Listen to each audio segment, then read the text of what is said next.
que ellos habían tocado, que habían comido, tenía un nombre. ¿Qué nombre tenía? El árbol del conocimiento ¿de qué? Del bien y del mal. Ellos solamente conocían hasta ese momento anterior el bien. Pero sus ojos fueron abiertos para ver ¿qué cosa ahora? El mal. ¿Cuántos de nuestros hijos que nosotros criamos con mucho afán y los evitamos, le evitamos que se contaminaran en ambientes por aquí, por allá? A veces abren los ojos. Y cuando los abren y ven el mal, algunos de ellos quedan prendidos con el mal, extasiados con el mal.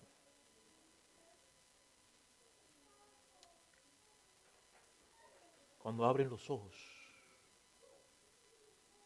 y ven el mal. Esa es una prueba que todavía sigue siendo una realidad para muchas personas. Cuando abren los ojos. Y dice, y conocieron que estaban ¿cómo? Desnudos. Entonces, cuando vieron que estaban desnudos ya con los ojos del mal, cosieron hojas de higuera y se hicieron delantales. Porque estaban ¿cómo? Desnudos. Y el versículo 8 dice ahora, y oyeron la voz de Jehová que se paseaba en el huerto.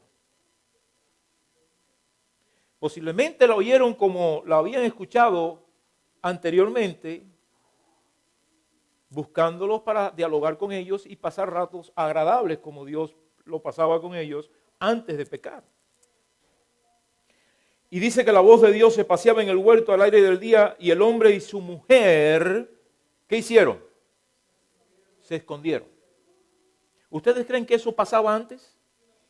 No, cuando ellos oían la voz de Dios en el huerto, ellos no se escondían, ellos salían a buscarlo para dialogar con Él y pasar un rato agradable con Dios.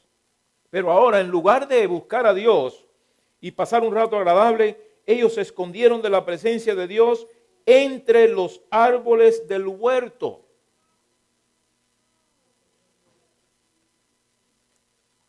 Mas Jehová, Dios, llamó al hombre y le dijo, ¿qué le dijo? ¿Dónde estás tú? ¿Dónde estás tú? Esta pregunta, hermanos, es muy profunda. Generalmente nosotros la tomamos en forma directa. ¿Dónde estás tú? Nos está sugiriendo un aspecto físico de la presencia de Adán o del hombre, en este caso de ella y de él. Pero Dios sabía o no sabía dónde estaban ellos. ¿Se puede ocultar alguien de la presencia de Dios? No. Por lo tanto, la pregunta de Dios no estaba destinada a querer saber físicamente dónde estaba Adán.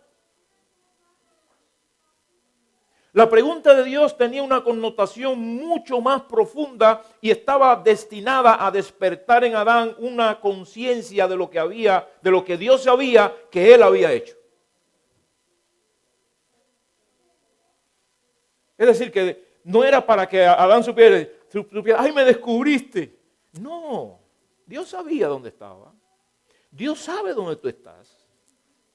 Dios sabe dónde tú vas. No creas que por mucho que te escondas, Dios no lo va a saber.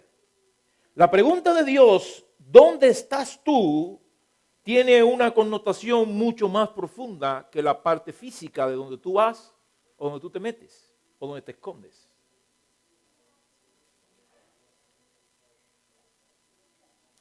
Dios quería hacerle sentir a Adán y a Eva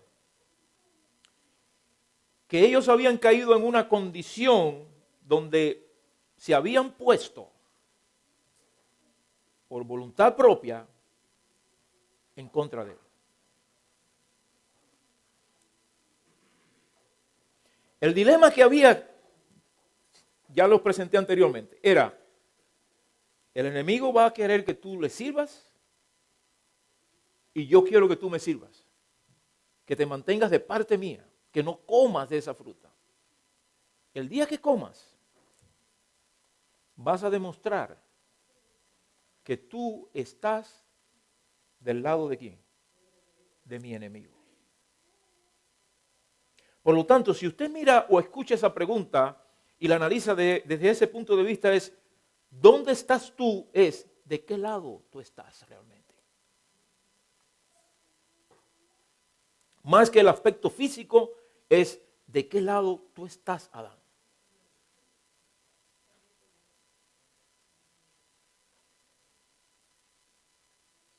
Y despertar en él la conciencia de que si él seguía en ese lado, iba a perecer para siempre. Ahora, Adán reaccionó. Y reaccionó como un ser humano que ya el pecado había tomado parte de su vida. Y procuró, oigan bien esto, ocultar el pecado detrás de sus consecuencias. Esa es una frase un poquito complicada, ¿no? Usted puede analizarlo mejor. Adán procuró ocultar el pecado detrás de sus consecuencias. ¿Cómo podemos entender esa frase? La podemos entender con la declaración de Adán. Adán en el versículo 10 dice, del capítulo 3, y respondió Adán, oí tu voz en el huerto y tuve miedo porque estaba desnudo.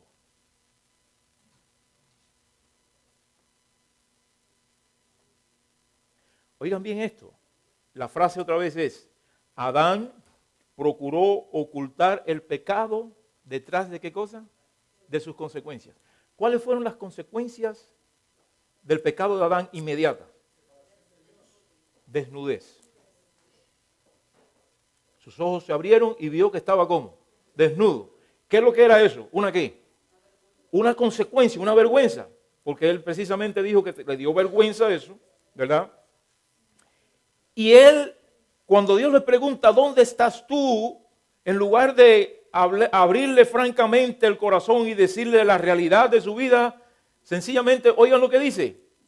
Versículo 10, y respondió, oí tu voz en el huerto y tuve miedo porque estaba desnudo y me escondí. Es decir, que Adán quiso justificar que estaba escondiéndose de Dios porque estaba, ¿qué cosa? Desnudo. Y Dios quería que Adán entendiese que la desnudez no era el problema. La desnudez no era el problema. La desnudez es una consecuencia del problema. Pero Dios quería que Adán se concentrara en el verdadero problema. Y ustedes saben que nosotros generalmente cuando tratamos con Dios y las cosas de Dios, generalmente sacamos mucha cuenta con las consecuencias. Inclusive muchos de nosotros pudiéramos estar sirviendo a Dios por miedo a las consecuencias. No tanto por verdadero motivo de servir a Dios, sino por el miedo a las consecuencias. Y Dios así no acepta nuestra adoración y nuestra devoción a Él.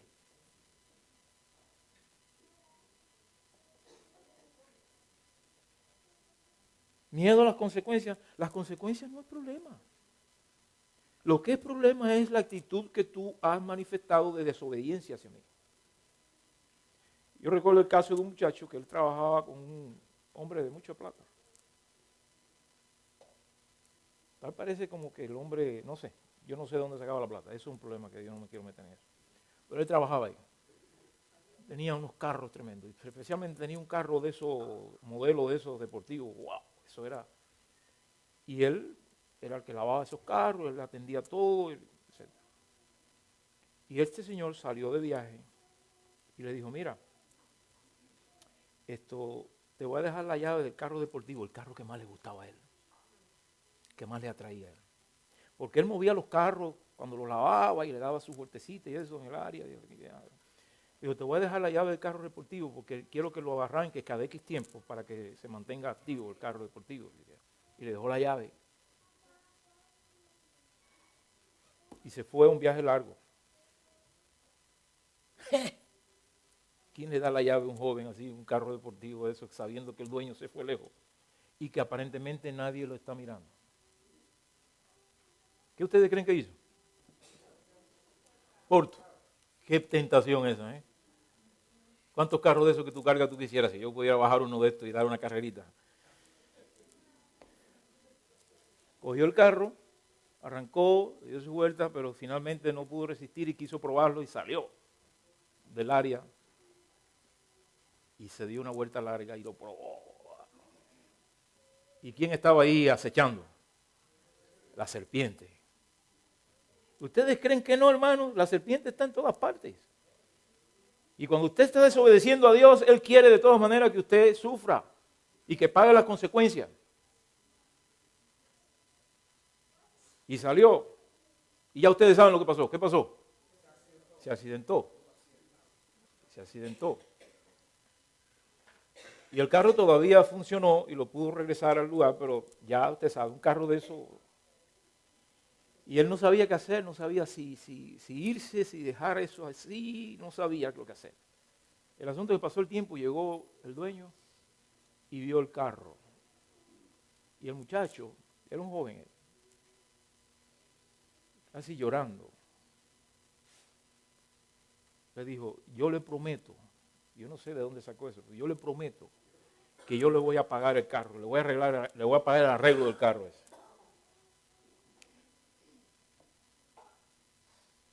Estoy muy apenado porque mire cómo lo dejé el carro ese. Mire, usted no se merece eso. Y bueno, todas las cosas que él pudo decir. Pero ¿de qué estaba hablando el muchacho? De las consecuencias de su desobediencia. Al rico no le interesaban las consecuencias. Era un hombre de plata. Para él el problema no era el carro. Para él el problema era ese muchacho en quien él había confiado, que lo había traicionado. Para mí, el carro no es nada para mí, muchacho. Eso nada más que con yo hacer así, me lo dejan. Y yo, eso para mí no es nada. Lo que sí es para mí grande es que tú me hayas desobedecido. Y de hecho, ¿qué pasó? Fue la última vez. Lo corrieron. No por las consecuencias, sino por qué? Por la desobediencia. Las consecuencias del pecado de Adán, ya Dios inclusive tenía la solución desde antes de que ellos pecaran.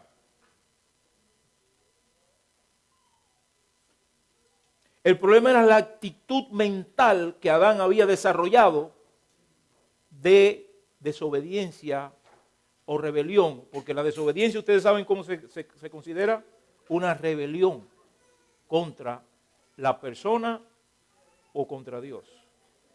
La desobediencia es rebelión. Cuando usted no hace las cosas que usted sabe que debe hacer, usted está rebelde contra la persona que le dice que debe hacer. No piense usted que los actos de desobediencia nada más que, bueno, no es que eso determina una actitud de dónde tú estás.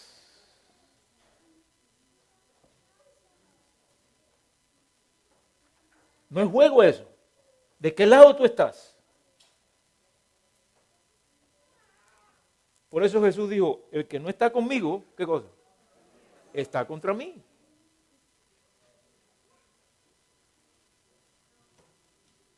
No son las consecuencias, hermanos.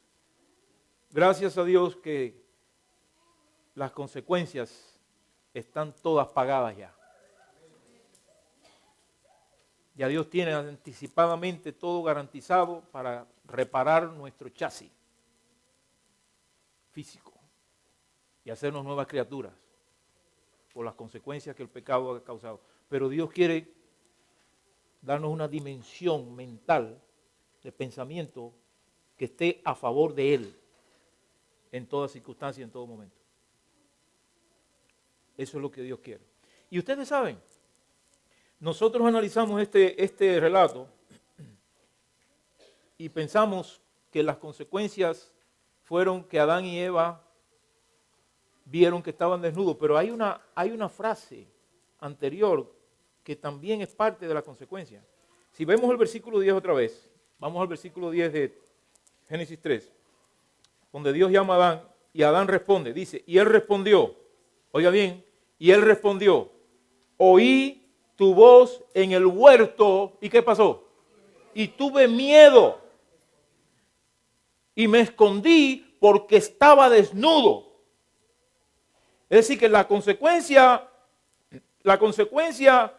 de Adán esconderse no era solamente porque estaba desnudo. La consecuencia de Adán esconderse era porque Adán tuvo ¿qué cosa? Miedo.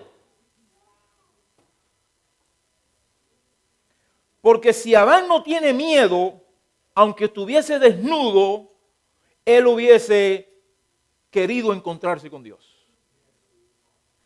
Y decirle a Dios, Dios, mira lo que me ha pasado. Yo nunca me había visto así. Tú me estás buscando, pero mira esto. Pero él no hizo eso. ¿Por qué? Porque tuvo miedo.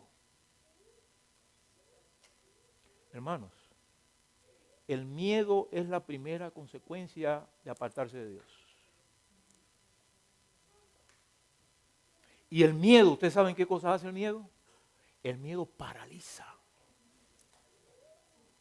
las neuronas para que no funcionen en la forma apropiada frente a los estímulos que se le presentan.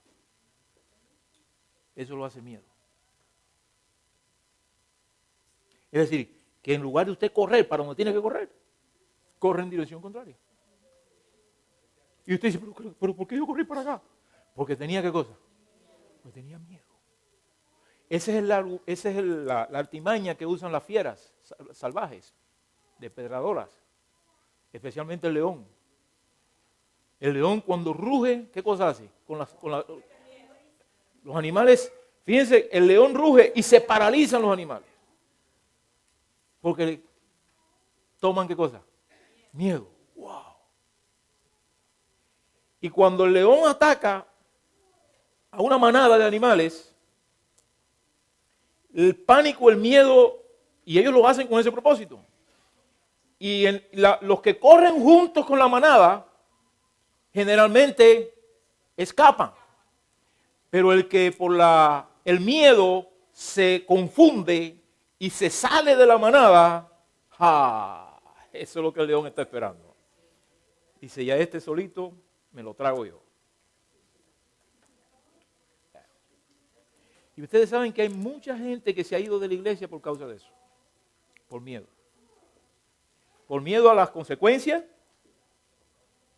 o por miedo a no querer pagar el precio de la salvación.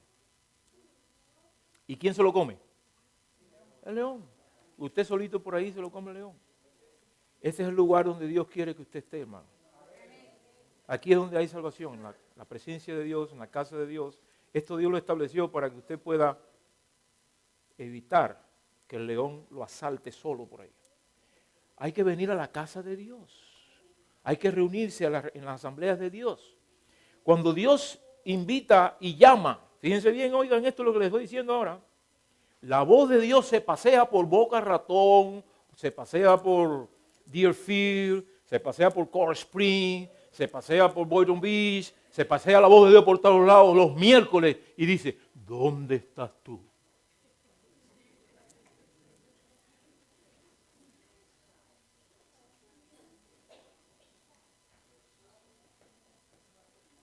Voy a empezar con los miércoles. ¿Dónde estás tú? ¿Qué tú le respondes a Dios? Dime qué le respondes a Dios. Tratas de ocultar la verdadera razón con las consecuencias. El problema es que estoy cansado. El problema es que no hay gasolina. El problema es que no tengo cómo llegar. El problema es cualquier cosa que le pongas en las consecuencias para no estar en el lugar donde debes estar. Estás en un lugar inapropiado cuando no estás en el lugar donde Dios quiere que tú estés cuando te llama. Y esta es una asamblea, los miércoles es una asamblea de Dios donde Él quiere reunirse con su pueblo, donde Él quiere tener comunión contigo. Y tú estás escondido, huyendo.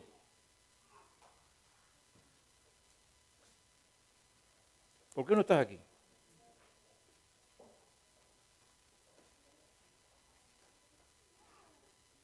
¿Por qué el día tan sagrado y tan solemne que Jehová ha preparado con tanto cuidado desde la creación del mundo lo ha adornado con todas las flores más preciosas? La flor de la santificación, la flor de la bendición, la flor del reposo. El sábado es un día glorioso, donde Dios quiere hacer fiesta con su pueblo.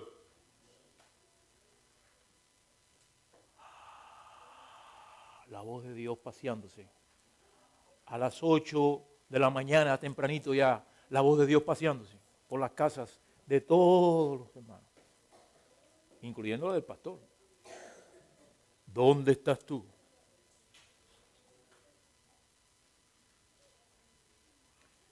Tuve miedo de levantarme.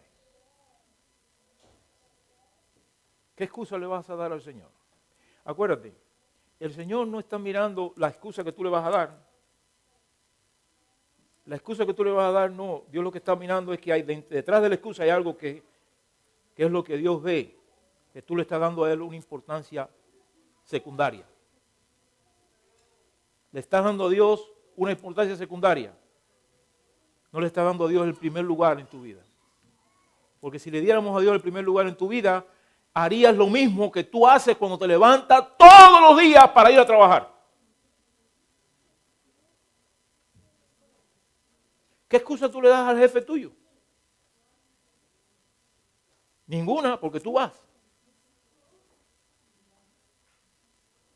Tú vas y vas con fiebre, y vas lloviendo, y vas con frío, y vas con hambre, sin desayunar, y llegas a tiempo.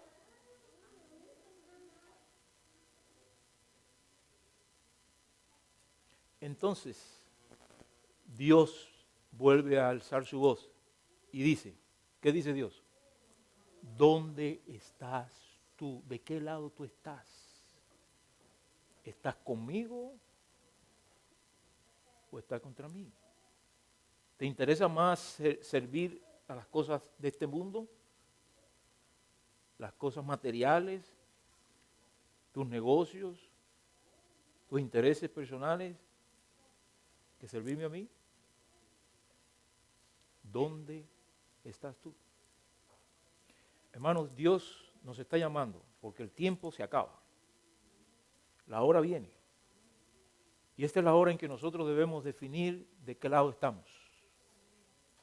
Porque va a llegar el tiempo en que cada uno de nosotros va a ser probado y lo que no hayamos hecho ya ahora no nos va a servir para ese tiempo.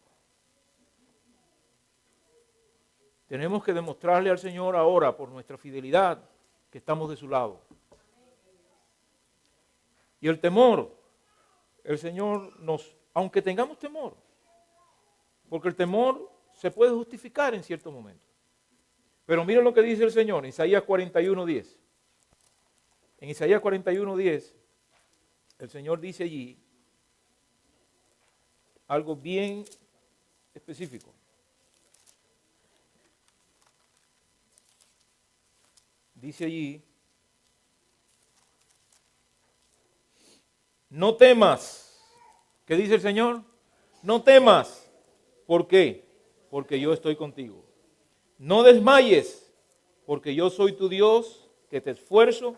Siempre, ¿qué cosa? ¿Cuánto dice? Siempre te ayudaré.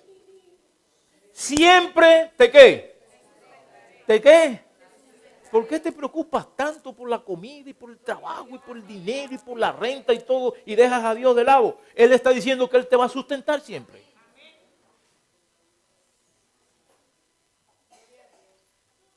Y siempre te qué. Te ayudaré con la diestra de mi justicia. no temas.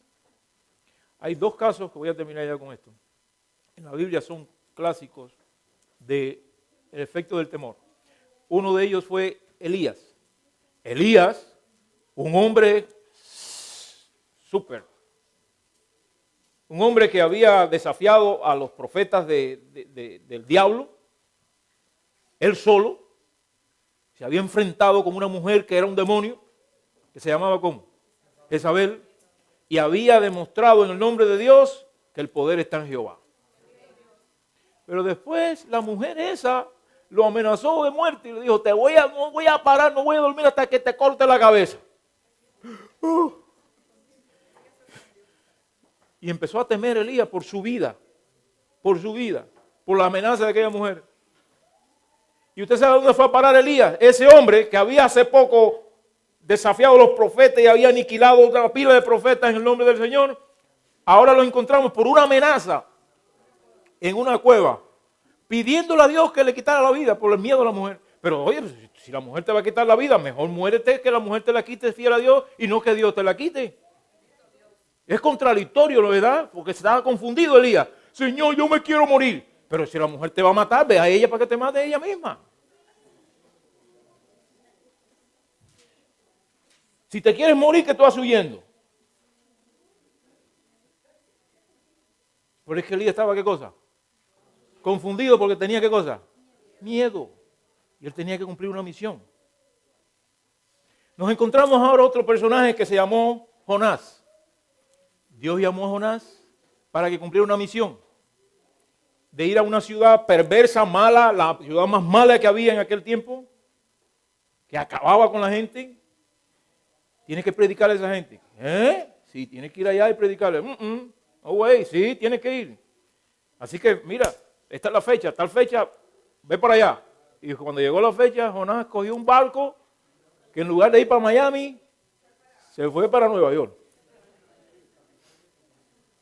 Contrario completamente. Él no quería ir a Nínive.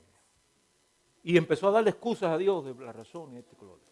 Y Dios lo sacudió de todas formas posibles, que eso es una historia que vamos a hacer otro día, para que pudiera hacer su voluntad.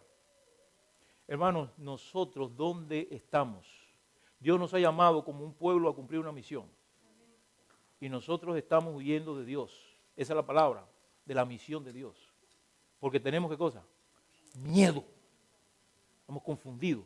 Tenemos miedo de ir a un lugar a predicar el evangelio. Tenemos miedo de tocar en las puertas de las casas. Tenemos miedo de hablar a la gente. ¿Por qué tú no le hablas a la gente? ¿Por qué tú piensas que no se puede? Sí se puede. Siempre te ayudaré. Siempre te sustentaré con la diestra. La gente todavía quiere salvarse. Aquí hay un hermano, ven acá un momentico, voy a terminar con él, que acaba de llegar fresquecito de Argentina. Y él tiene una experiencia que es maravillosa como Dios lo ha ayudado. Y fíjense, le voy a decir una cosa, este hermano es novato, por así decirlo, en el evangelio. Porque él conoció el evangelio no hace tanto tiempo, pero él tiene una devoción por hacer la voluntad de Dios. Y él llegó aquí a Estados Unidos. Venía con el impulso ese donde él trabajó allá en Argentina de hacer la obra de Dios allá. Y él dijo, yo no voy a venir a Estados Unidos aquí a estar ocioso aquí. Y nosotros decimos que aquí no se puede. Nosotros decimos que aquí no. Nosotros no sé qué es lo que nos pasa.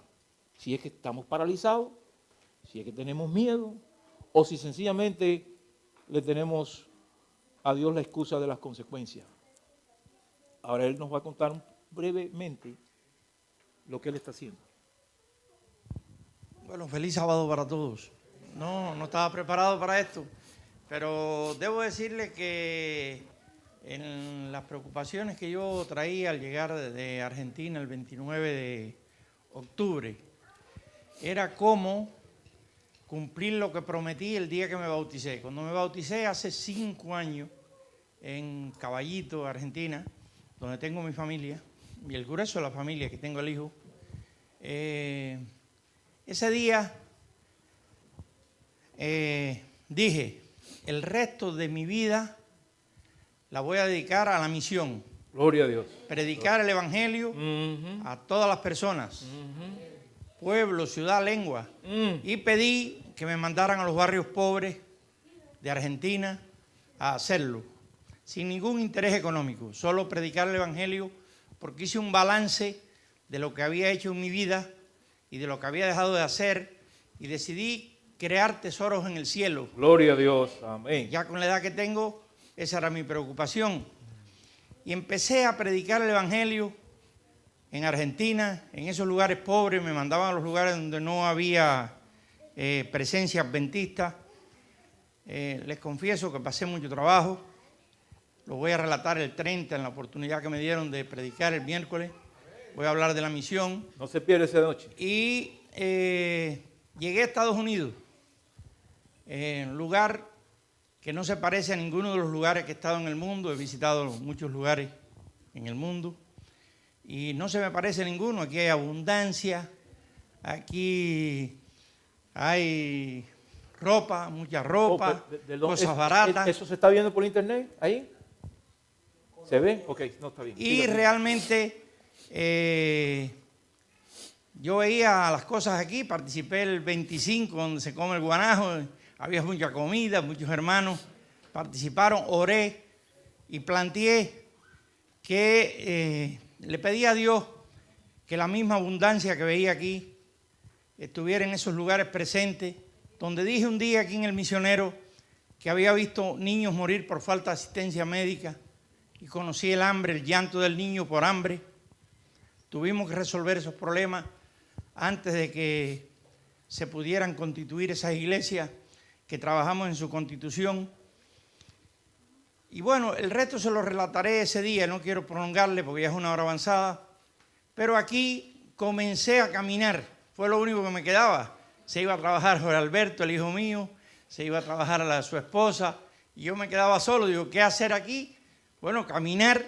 ¿Y por qué no se escondió? ¿Por qué no se escondió mejor en la casa? Esconderse dentro de No la me casa. escondí. Ah, Oraba mucho y le pedí a Dios que me diera la oportunidad de predicar en estos lugares. Con todo el que hablaba, hermanos que hablaba, me decía, aquí es muy difícil, todo el mundo habla inglés, en Pómpano todo el mundo habla inglés, aquí no te vas a topar a nadie que tenga tiempo para escucharte. Y empecé a caminar, una semana, la otra semana, me encontré a un señor que lo traigo el sábado, lo voy a traer el sábado. Aleluya. Va a cumplir 100 años. 100 años, está mejor que nosotros.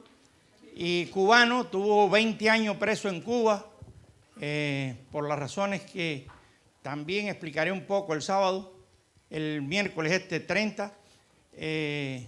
Y empecé a conversar con él y a caminar con él. Me dijo que tenía problemas en la vista. Digo, yo te acompaño, yo quiero caminar también. Y empezamos a caminar juntos. Fuimos a la casa, compartimos.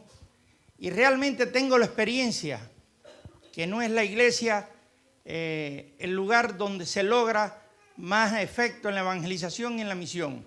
Es el trabajo casa a casa. Y empecé con aquel viejito de 100 años a recorrer casas de cubanos y de latinos que hay en Pómpano que están necesitados de Cristo.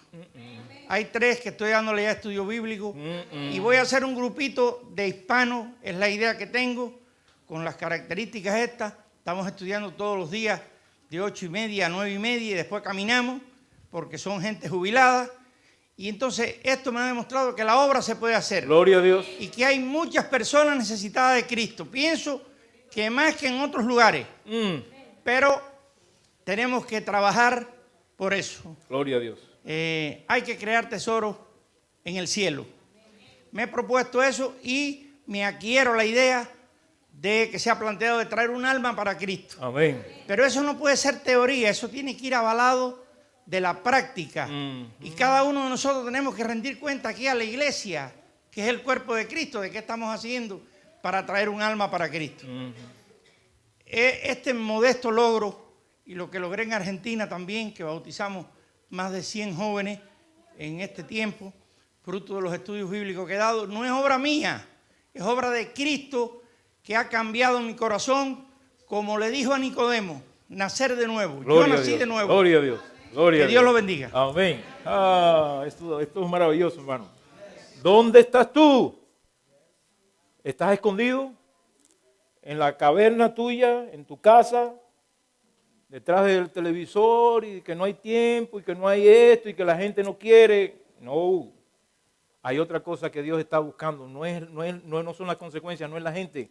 El problema está en ti. Tú necesitas una renovación, yo necesito una renovación. Necesitamos nacer de nuevo. Esa es la palabra clave. Cuando nosotros podamos percibir lo que Dios quiere que percibamos, Dios nos va a hacer encontrarnos a la gente donde quiera que estén. Y este es el año para que podamos demostrarle eso al Señor. Yo quiero, Señor, que tú me encuentres a mí primero y que mi desnudez no me avergüence, porque algunos piensan, no, yo no sé hablar, que yo no sé esto, que yo no sé lo otro. Olvídate de eso. Dios es tu fortaleza. Él te va a poner palabras, Él te va a poner sabiduría. No excuses más que tú no quieres hacer las cosas porque tú no puedes. No escondas más la realidad de tu vida con excusas. Ponte en las manos de Dios y el Señor hará. ¿Quiénes quieren hacerlo esta vez, una vez más? Póngase de pie, vamos a orar por eso.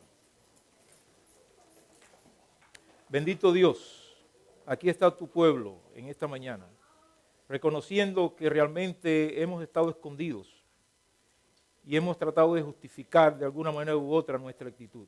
Pero hoy, a la luz de tu palabra, queremos ponernos al desnudo delante de ti, para que tú seas el que nos cubra, Señor.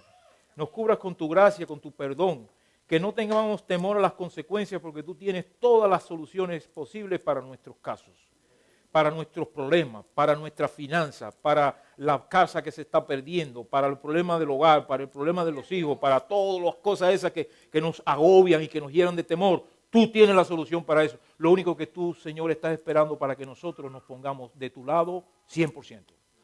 Y hoy queremos, entendiendo esto, pedírtelo, Señor, que nos ayudes a estar de tu lado y a permanecer de tu lado para que tú nos puedas usar como instrumento para salvación de los demás. Llévanos en paz a nuestros hogares y que este año pueda hacer una diferencia enorme en nuestras vidas y en nuestra iglesia. Por Jesús lo pedimos. Amén.